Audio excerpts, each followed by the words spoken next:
Dear students, I am Professor C.P. Singh. I shall discuss in this lecture rights of transferee of partners interest. इसका मतलब ये है, हम आपको बताना चाहते हैं कि यदि किसी फर्म के किसी पार्टनर ने अपना इंटरेस्ट ट्रांसफ़र कर दिया है तो जिसको ट्रांसफ़र किया गया है वो ट्रांसफरी होगा और उस ट्रांसफरी के क्या राइट्स होंगे।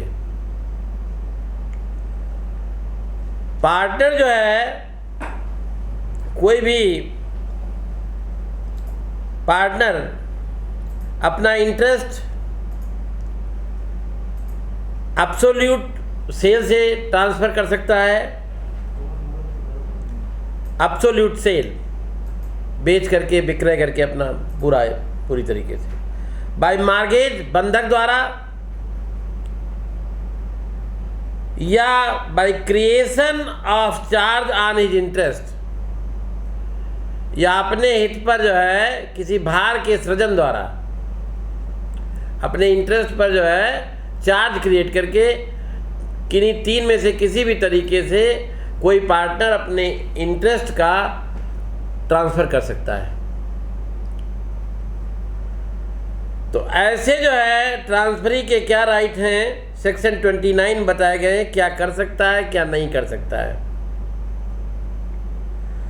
और एक चीज़ विशेष ध्यान रखने की है कि जिसको ट्रांसफ़र किया है किसी पार्टनर ने अपना इंटरेस्ट, वो जो है ऑटोमेटिकली ट्रांसफरी नहीं, पार्टनर नहीं हो जाता है, वो ट्रांसफर ही रहेगा। क्योंकि जो ट्रांसफ़र हो सकता है, a partner can be admitted an existing firm only with the consent of all partners. सभी पार्टनर की सहमति से जो है ही नए पार्टनर को शामिल किया जा सकता है। तो यदि कोई पार्टनर जो है सारे पार्टनर की कंसेंट न लेकर के यदि किसी व्यक्ति को अपना शेयर या इंटरेस्ट ट्रांसफ़र कर देता है, चाहे बेच देता है, चाहे वो मार्गेज कर देता है, चाहे उस पर चार्ज क्रिएट कर देता है, तो ऐसा व्यक्ति पार्टनर नहीं हो जाता। उसके कुछ राइट्स होंगे। क्या राइट्स होंगे, क्या रिस्ट्रिक्शन होंगे, लायबिलिटी के क्या रिस्ट्रिक्शन होंगे। He can not interfere in the conduct of business of the firm. वो फर्म के व्यापार के संचालन में इंटरवीन नहीं कर सकता, हस्तक्षेप नहीं कर सकता। He can not require accounts of the firm. वो फर्म के हिसाब किताब मांग नहीं सकता, फर्म से जो है या लेखा जोखा या हिसाब किताब अकाउंट्स की डिमांड नहीं कर सकता। ही कांट जो है inspect the books of the firm. वो फर्म की बहियों, रजिस्टरों को इंस्पेक्ट नहीं कर सकता। इसके अलावा दूसरे पार्टनर्स ने जितना डिविडेंड या जितना लाभांश या जितना लाभ तय किया है उससे रिफ्यूज करने का राइट उसे नहीं होगा। जितना बेनिफिट उसे मिलना है पार्टनर की जगह पर, वो जो है रिफ्यूज नहीं कर सकता कि नहीं इतना नहीं, हमें इतना चाहिए। सा राजेश्वर नाथ बनाम इनकम टैक्स कमिश्नर 1964 के केस में ये कहा गया है कि ट्रांसफ़र के बावजूद भी अपने हिस्से को ट्रांसफ़र करने वाला पार्टनर फर्म में पार्टनर बना रहता है, ट्रांसफरी फर्म में पार्टनर नहीं हो जाता। तो कहने का मतलब है रियल में पार्टनर वही होगा जब तक जिसे जो है जिसने बेचा है अपना शेयर, अपना इंटरेस्ट किसी और को, वो नहीं हो जाएगा।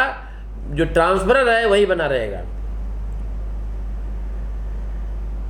अब बात आती है कि ट्रांसफरी जो है ये तो जब फर्म रन करती रहती है तब का राइट था, 29 की सब सेक्शन 1 में दिया हुआ है। यदि जो है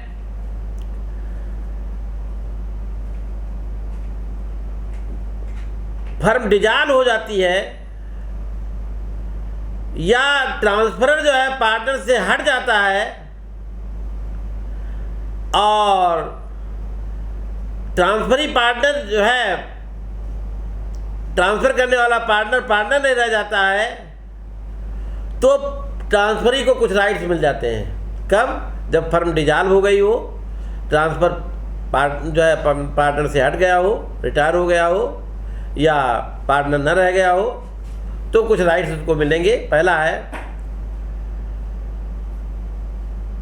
during on the dissolution of the firm, transferee is entitled to receive the transferring partner's share in the assets of the firm. He also has this right when the transferring partner ceases to be partner in the firm. क्या right होंगे? Transferee firm की assets में transferor के share को प्राप्त कर सकता है। यानी जिसने अपना शेयर ट्रांसफर किया था, सपोज कीजिए 1/3 शेयर बेनिफिट उसको मिलता था, 1/3 का पार्टनर था, तो ट्रांसफरी भी जो है 1/3 का पार्टनर हो जाएगा। ये ट्रांसफरर फर्म से रिटायर हो गया है या पार्टनर नहीं रह गया है या फर्म छोड़ दिया है। और डेट ऑफ डिजोल्यूशन की डेट से जो है वो उसे अकाउंट मांगने का भी, लेखा बही देखने और हिसाब किताब मांगने का भी राइट उसे हो जाएगा। और जब पार्टनर नहीं रह जाता है तब भी उसका भी यही राइट रहेगा। 2 राइट रहेंगे कि फर्म की असेट्स में जो ट्रांसफरर का राइट था, ट्रांसफरिंग पार्टनर का था, वो ट्रांसफरी का हो जाएगा। और dissolution, from the date of dissolution से जो है उसे हिसाब किताब मांगने का राइट मिल जाएगा। धन्यवाद।